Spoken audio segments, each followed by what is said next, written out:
You're tuning into Black and White Sports on YouTube.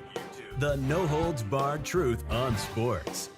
The main event starts now. All right, Black and White Sports supporters, we're going to talk about the Las Vegas Raiders because we got a lot of things involving the Raiders. We may have multiple videos involving the Raiders just based off one really good interview that was done by The Athletic involving Mark Davis, the owner of the Raiders.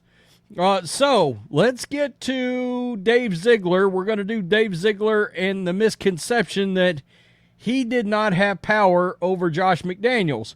This stems back from the fact that Dave Ziegler or somebody from his camp or somebody involved with him put out the rumor, and that's just all it is, was a rumor that he wanted to trade up for C.J. Stroud, but essentially Josh McDaniels overruled him. Now, what has happened, and we don't know if Mark Davis is just trying to cover his tracks here too.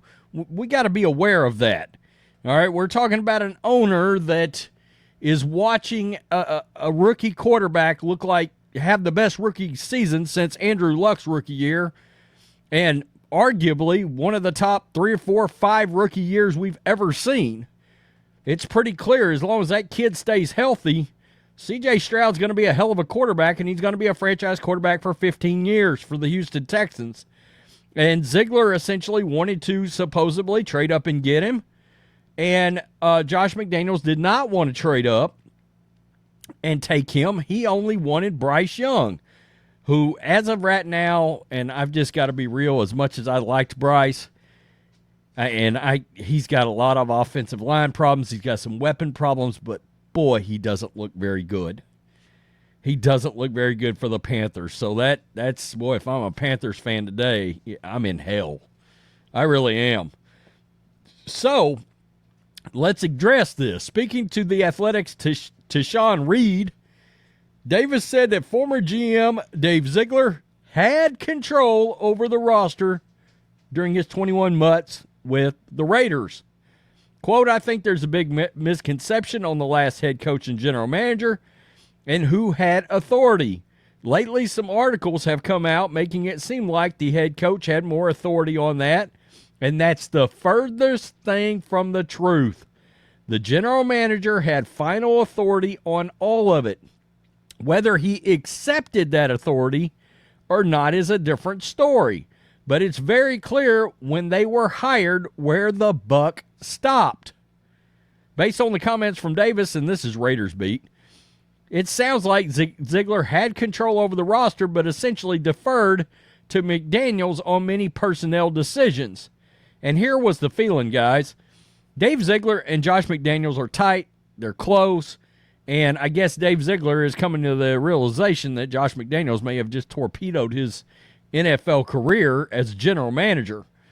But Davis said Ziegler did not have to defer to McDaniels if he didn't want to, which leads you to believe, hey, I didn't have to pass on C.J. Stroud, but I let Josh McDaniels talk me out of it, or I let him ultimately take the control there. That was a bad move, obviously. Obviously, that was a bad move. He should have taken the quarterback, traded up for him. I mean, nobody's going to argue the fact that you should have taken C.J. Stroud. Now, the other thing is Ziegler could just be full of shit and lying to everybody because C.J. Stroud, again, looks like a full-blown A-plus franchise quarterback, even though he's banged up right now. I think he's got a concussion, but you get my point. So we've got that. Now, we've got something else, and this is interesting, and this is something we talked about yesterday.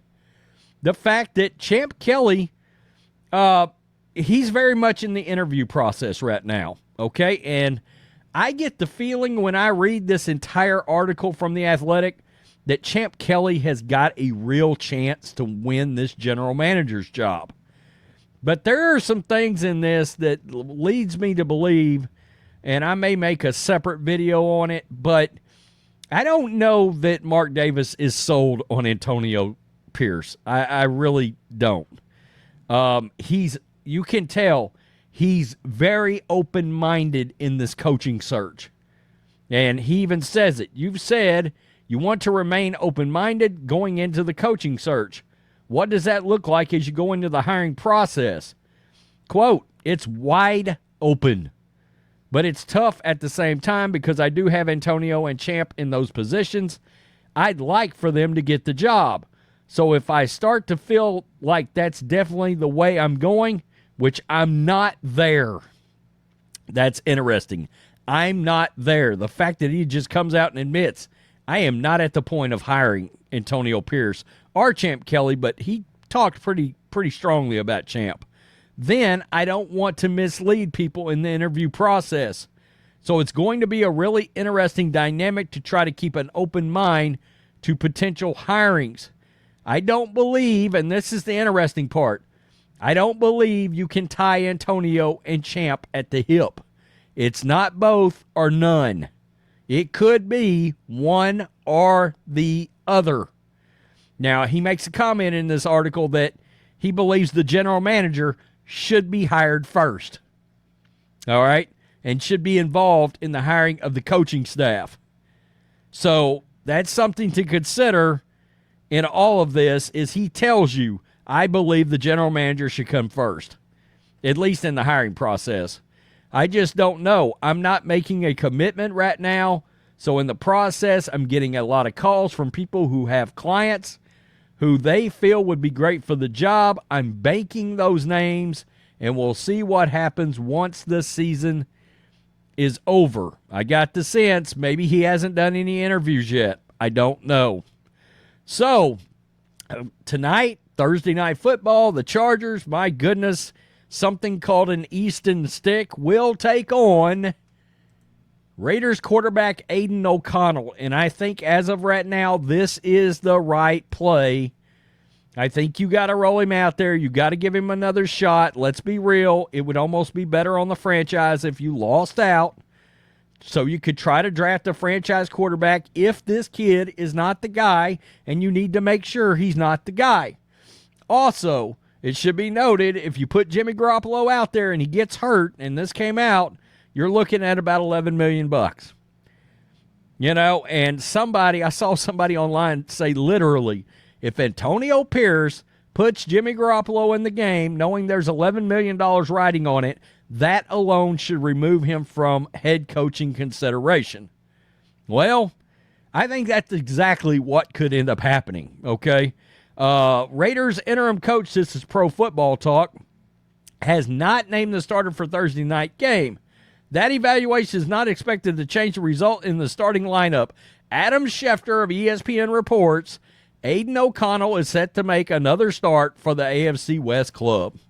O'Connell replaced Jimmy Garoppolo as the starter when Pierce replaced the fired Josh McDaniels ahead of Week 9 against the Giants. The Raiders won his first 2 starts, but the team has lost 3 in a row, and O'Connell has thrown 4 interceptions in those games. While that's not a great path to be on, it's difficult to see much benefit in change. O'Connell may not be the long-term answer, but Garoppolo will almost certainly be gone after the season, and Brian Hoyer doesn't have a future as a starter for a 5-8 team that's close to official playoff elimination. Agreed.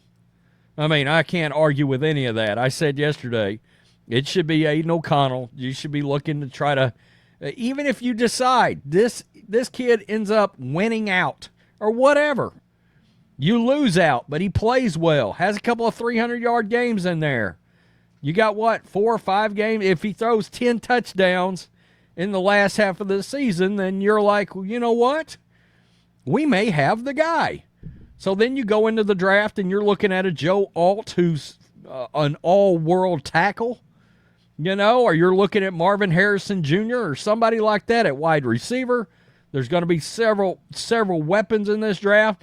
Maybe you're able to trade up and get Marvin Harrison Jr. You trade Devontae Adams away, or you keep Adams, you trade Jacoby Myers back to the Patriots or somewhere like that. You get my point, okay? And then that frees you up, cap space, yada, yada, yada, and everything that comes with a rookie contract. So that's interesting. I will say this. we're talking about Garoppolo coming in. There are multiple reports that Aidan O'Connell will start, but if he's shitting the bed at halftime, it will be shocking if Jimmy Garoppolo does not come out in the second half. I think that's what Antonio Pierce has got in his head. If they're not moving the ball, if they're not scoring points, I think you're going to see Jimmy Garoppolo in the second half of this game. If he goes out there and blows his ACL out, holy crap. The world is going to be set aflame right there. I don't know. $11 million, I might consider bringing Brian Hoyer in. Good luck to the ratings on this Thursday night game. That's all I'm going to say, and I'm thinking, yeah, I'm probably going to watch a good bit of it. Yikes. Tell me what you think. Peace. I'm out. Till next time. Thanks for watching the show. Be sure to like, comment, and subscribe. Be sure to tune in next time on Black and White Sports.